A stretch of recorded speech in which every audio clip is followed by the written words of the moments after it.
مچھلیوں کو دیکھ کر لوگوں کے دل لالچ سے بھر گئے۔ انہوں نے کہنا شروع کیا، اتنی مچھلیاں اور ہم انہیں نہ پکڑیں، یہ تو اللہ کا رزق ہے جو ہمارے سامنے آیا ہے۔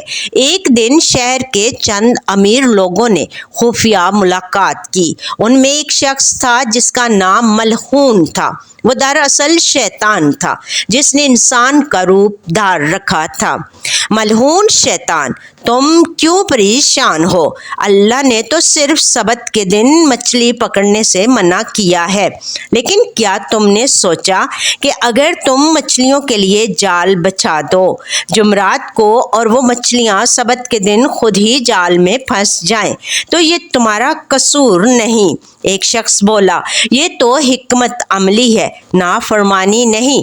دوسرا بولا، ہم خود تو سبت کے دن پکڑیں گے نہیں، بس مچھلیاں خود آ کر پھنس جائیں گی۔ اور یوں انہوں نے اللہ کی نافرمانی کو ہوشیاری کا نام دے دیا۔ قوم ایلا کے ماہی گیروں نے ایک نیا طریقہ ایجاد کیا۔ انہوں نے جمعرات اور جمعہ کو سمندر میں لمبے لمبے جال بچھا دیے۔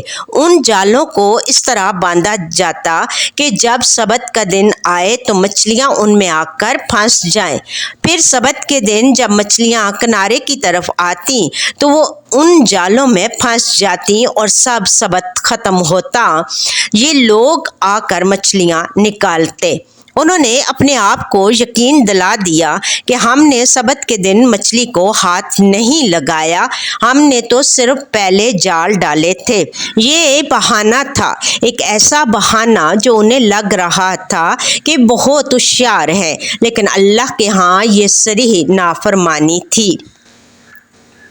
قوم ایلا میں 3 گروہ بن گئے۔ پہلا گروہ وہ لوگ جو خود تو نافرمان نہ تھے لیکن خاموش رہتے تھے۔ جب وہ دیکھتے کہ لوگ بہانے سے مچھلیاں پکڑ رہے ہیں تو وہ کچھ نہ کہتے۔ ان کا کہنا تھا، ہم نے تو نہیں پکڑی، دوسروں کا ہمیں کیا کام۔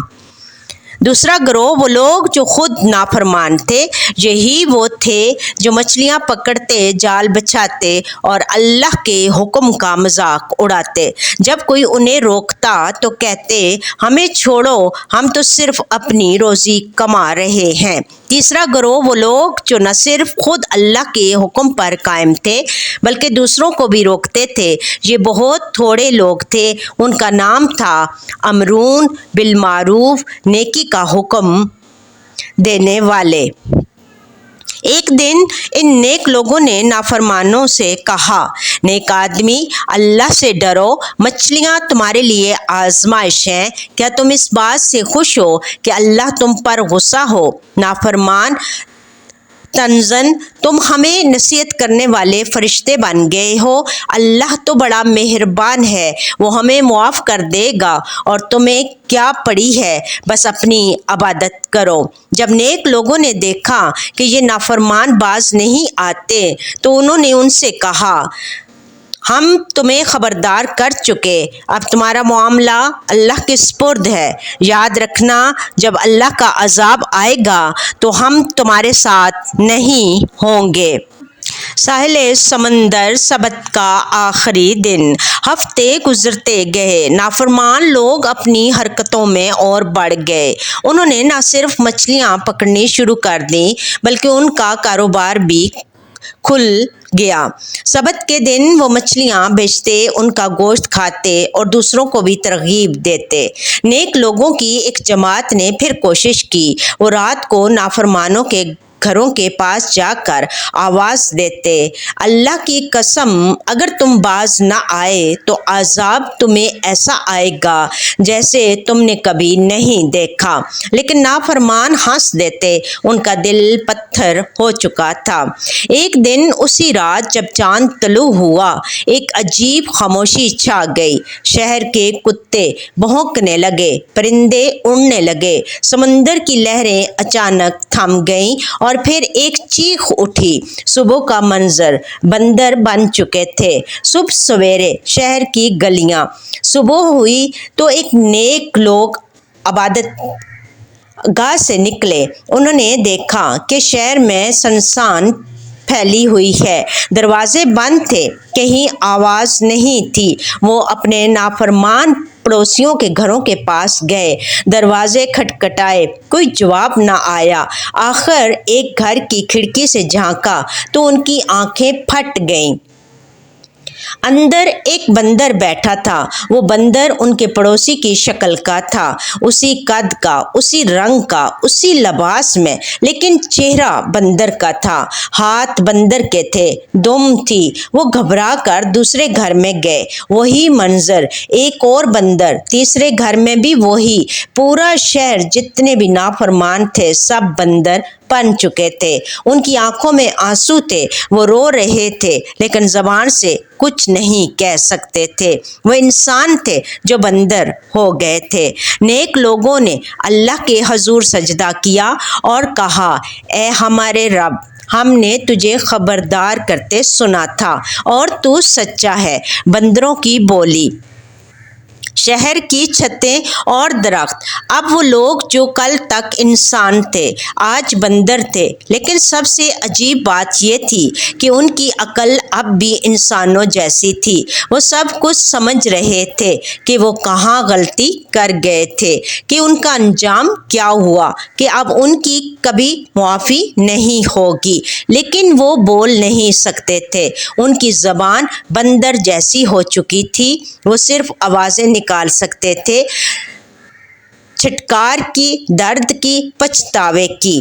کچھ بندر اپنے گھروں کے دروازوں پر بیٹھ کر رو رہے تھے، کچھ چھتوں پر چڑھ کر اپنے بچوں کو آواز دے رہے تھے جو انسان تھے لیکن ان سے دور بھاگ رہے تھے، کیونکہ اللہ نے ان بندروں کو ایک خاص نشانی دی تھی۔ وہ 3 دن کے اندر اندر مر جائیں گے اور ان کی کوئی نسل نہیں ہوگی۔ ایک روایت میں آیا ہے کہ ایک بندر اپنے بھائی کے پاس گیا اور اسے اپنا ہاتھ دکھایا جس پر مچھلی کی بو تھی۔ وہ کہہ رہا تھا، یہ وہ ہاتھ ہے جس نے حرام کو چھوا، آج یہی ہاتھ مجھے جانور بنا گیا، لیکن اب کوئی فائدہ نہیں تھا۔ 3 دن کا انتظار، شہر کے کھنڈرات۔ نیک لوگ شہر سے باہر چلے گئے، انہوں نے وہاں پڑاؤ ڈالا اور 3 دن تک اللہ کی عبادت کی۔ ہر روز وہ شہر کی طرف دیکھتے، وہ بندر پانی مانگ رہے تھے، کھانا مانگ رہے تھے، لیکن کوئی ان کے قریب نہ جاتا۔ دوسرے دن بندروں نے اپنے مردوں کو دفن کرنے کی کوشش کی، لیکن ان کے ہاتھ کھود نہیں سکتے تھے۔ وہ روئے لیکن ان کے آنسو بھی جانوروں جیسے تھے۔ تیسرے دن جب سورج ڈوبا تو شہر میں ایک بار پھر خاموشی چھا گئی۔ تمام بندر مر چکے تھے، اللہ نے ان کی کوئی نسل نہیں چھوڑی۔ اور پھر اللہ نے زمین کو حکم دیا کہ ان لاشوں کو نگل لے اور ہوا کو حکم دیا کہ ان کی بو اڑا لے جائے۔ شہر ایلا اجڑ گیا۔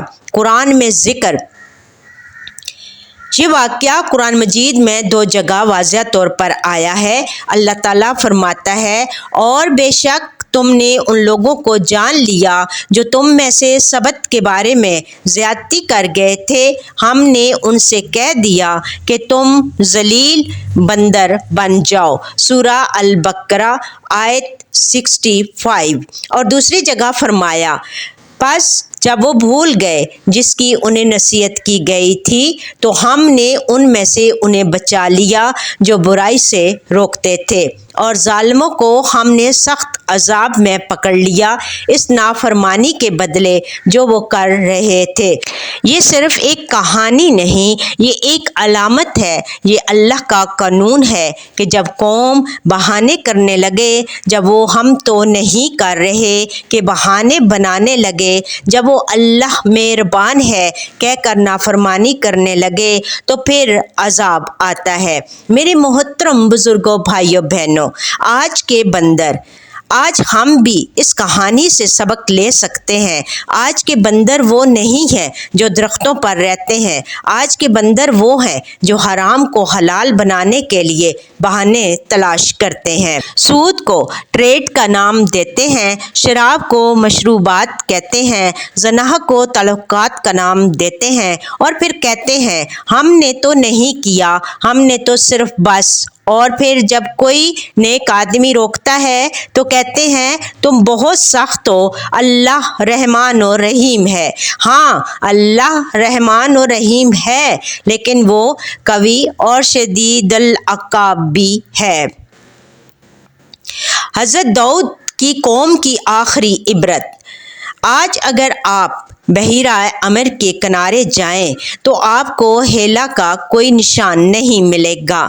اللہ نے اس شہر کو زمین سے اس طرح مٹایا جیسے وہ تھا ہی نہیں، لیکن اس کہانی آج بھی زندہ ہے، قرآن میں، احادیث میں اور دلوں میں۔ ہمارے لیے سبق یہ ہے کہ اللہ کی نافرمانی چھوٹی نہیں ہوتی۔ ایک دن کی نافرمانی نے ایک پوری قوم کو بندر بنا دیا، اور ہاں، وہ 3 دن زندہ رہے، دیکھتے رہے، سمجھتے رہے، لیکن کچھ نہ کر سکے۔ یہ سب سے بڑا عذاب ہے کہ تم جان لو کہ تم غلط تھے، لیکن اب وقت نکل چکا۔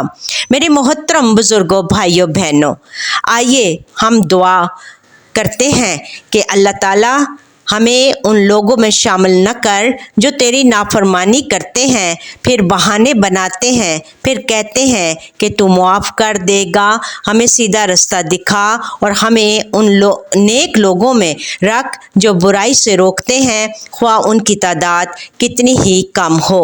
آمین۔ اور ہماری کہانی یہی ختم ہوتی ہے میرے محترم بزرگوں، بھائیوں، بہنوں، لیکن جو سنے وہ اس سے سبق لے، کیونکہ قیامت تک آنے والی ہر قوم کے لیے یہ کہانی ایک تنبیہ ہے۔ بے شک اس میں عبرت ہے ہر اس شخص کے لیے جو ڈرے۔ میرے محترم بزرگوں، بھائیوں، بہنوں، اور وہ جو لوگ جب بھول گئے جس کی انہیں نصیحت کی گئی تھی تو ہم نے انہیں بچا لیا جو برائی سے روکتے تھے، اور ظالموں کو ہم نے سخت عذاب میں پکڑ لیا اس نافرمانی کے بدلے جو وہ کر رہے تھے۔ اللہ ہمیں سیدھے رستے پر چلنے کی توفیق دے، آمین یا رب العالمین۔ میرے محترم بزرگوں، بھائیوں، بہنوں، ہمیں بھی تمام جتنے بھی ہمارے اسلامی واقعات ہیں ہمیں ان کو سننا چاہیے، ان پر غور کرنا چاہیے اور ان پر عمل کرنا چاہیے کہ خدا نخواستہ ہم جو بھی غلطیاں کر رہے ہیں، جو بھی ہم اس دنیا میں گناہ کر رہے ہیں، اللہ تعالیٰ ہمیں کہیں پکڑ میں نہ لے لے۔